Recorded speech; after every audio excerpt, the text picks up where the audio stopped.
कभी किसी पक्षी को घोंसले की नींव बनाते देखा है? अथक परिश्रम करके तिनका तिनका बिटोर कर वो पक्षी अपना घोंसला बनाता है, अपनी संतान के लिए एक सुरक्षित घर बनाता है। और फिर कहीं से तीव्र आंधी आती है, भारी वर्षा होती है और उसका घोंसला तिनका तिनका करके बिखर जाता है। फिर वो पक्षी क्या करता है? वो रोता नहीं, ना ही विलाप करता है। वो बिना विलंब करे फिर से अपना घोंसला बनाना प्रारंभ कर देता है और सफलता पाता है। फिर हम क्यों छोटी छोटी असफलता से भयभीत होकर परिश्रम करना छोड़ देते हैं? एक बात सदा स्मरण रखिएगा, हर वृक्ष कुल्हाड़ी की एक मार से नीचे नहीं गिरता, हर चट्टान घन के एक प्रहार से नहीं टूटती। सफलता पाने के लिए अनावरत परिश्रम करना ही मात्र एक मार्ग है। स्वीकारण, सत्य का स्वीकारण मनुष्य के लिए बहुत ही महत्वपूर्ण है। जब तक मनुष्य सत्य को स्वीकार नहीं करता, उसे असत्य से लड़ने की शक्ति प्राप्त नहीं होती। जब आप भोजन करते हैं तो क्या होता है? आपका पेट स्वीकारता है कि वो भर चुका है और आप भोजन करना बंद कर देते हैं। जब आपको निद्रा आती है तो क्या होता है?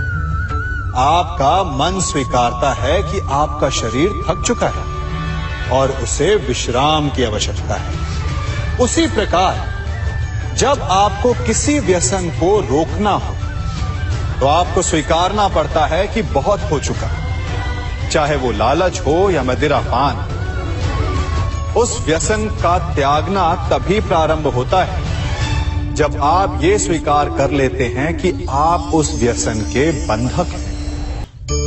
हम में से ऐसा कोई नहीं जिनकी परछाई उनसे दूर रहती। हमारी परछाई सदैव हमारे साथ रहती है। कदाचित हमारी परछाई हमारे कर्मों के फलों का संकेत है। कदाचित इसी कारण कई बार हमें अपनी परछाई से भय भी लगता है, परंतु इस भय से निवारण पाने का एक साधन अवश्य है। वो है सूर्य की ओर मुख करना या किसी प्रकाश के स्रोत की ओर मुख करना, क्योंकि तब हमें हमारी परछाई दिखाई नहीं देती। यदि इसे जीवन के संदर्भ में देखें तो ये प्रकाश का स्रोत शुभ कर्मों की चेतना है। यदि आपके मन में शुभ कर्म करने की इच्छा है तो आपको कभी भी अपने कर्मों के फल का भय नहीं होगा, क्योंकि यदि आपका मन शुद्ध होगा तो आपके कर्म शुद्ध होंगे और शुद्ध कर्मों का फल कभी अशुद्ध नहीं हो सकता। आज मैं आप सबको एक कथा सुनाता हूं। एक दिन प्रातः एक व्यापारी अपने घर से निकला। घर से निकलते ही एक बिल्ली ने उस व्यापारी का मार्ग काट दी। व्यापारी घबरा गया।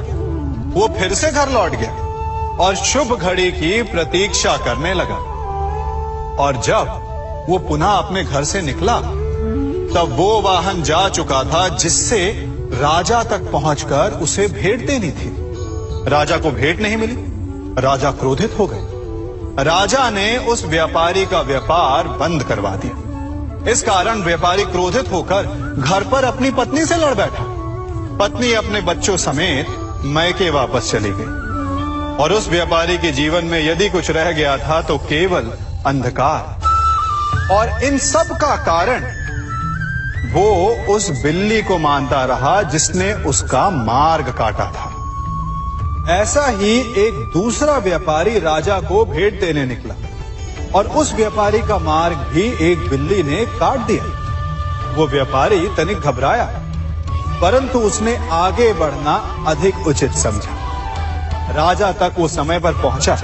उसने राजा को भेंट दी। राजा प्रसन्न हुए और राजा ने व्यापारी को अपना व्यापार बढ़ाने की अनुमति दी, स्वर्ण आभूषण दी।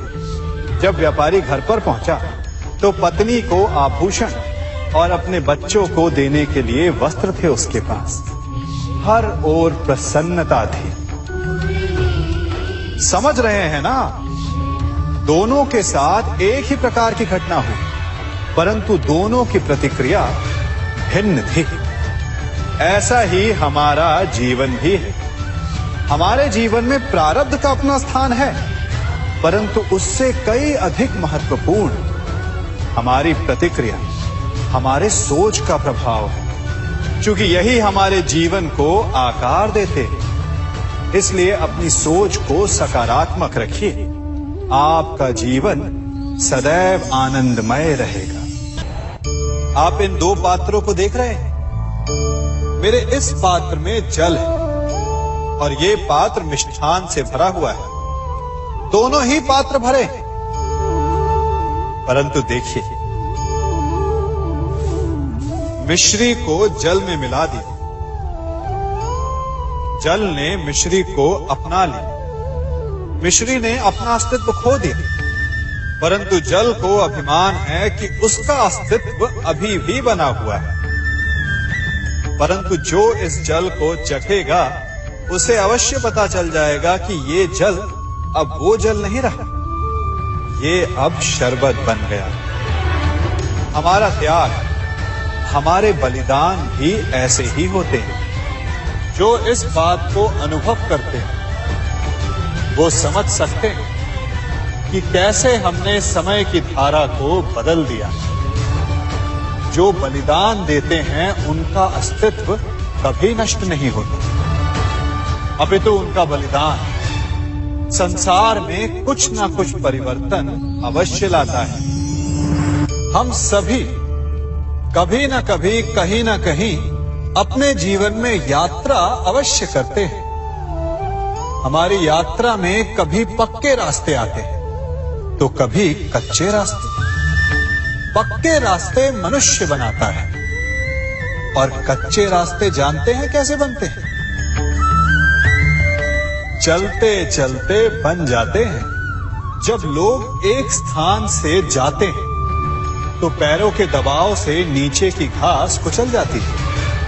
बार बार उस मार्ग से जाने से धीरे धीरे मार्ग स्वतः ही बन जाता है। और यही जीवन है, यही नियति है। जब आपके जीवन में आपको मार्ग ना मिले तो रुकिए नहीं, आगे बढ़ते रहिए और आपके पैरों के दबाव से मार्ग स्वतः ही बन जाएगा। हम सभी अपने जीवन में सफलता चाहते हैं, है ना? उसके लिए हम रात दिन परिश्रम करते हैं, कड़ी मेहनत करते हैं, परंतु फिर भी असफल हो जाते हैं। परंतु ऐसा क्यों होता है? कभी सोचा आप सबने? क्योंकि सफलता पाने का मंत्र बड़ा कठिन नहीं, बड़ा सरल है।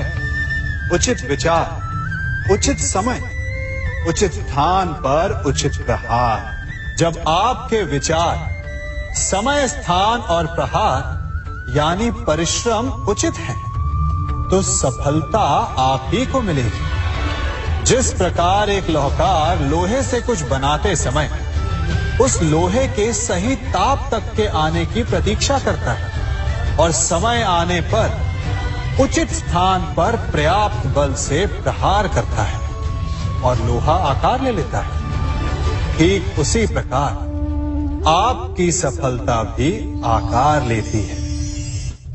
हम सभी को अपने जीवन में कभी ना कभी निराशा मिलती है, असफलता मिलती है और अधिकतर लोग इसके पश्चात भाग्य का रोना लेकर बैठ जाते हैं। कुछ कहते हैं कि जिस स्थान पर मैं हूं उससे कई ऊंचे स्थान पर होने के योग्य था, परंतु नहीं जा पाया।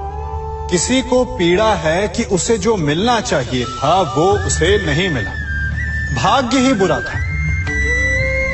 भाग्य क्या होता है? भाग्य वन में खिला पुष्प देवताओं को चढ़ाया जाएगा, या किसी सुंदरी की वेणी में वो सजेगा, या फिर उसे कुचलकर उत्पाद बना दिया जाएगा। ये सब एक पुष्प के नियंत्रण में नहीं होता, परंतु जब तक उस पुष्प का अस्तित्व है, सुगंध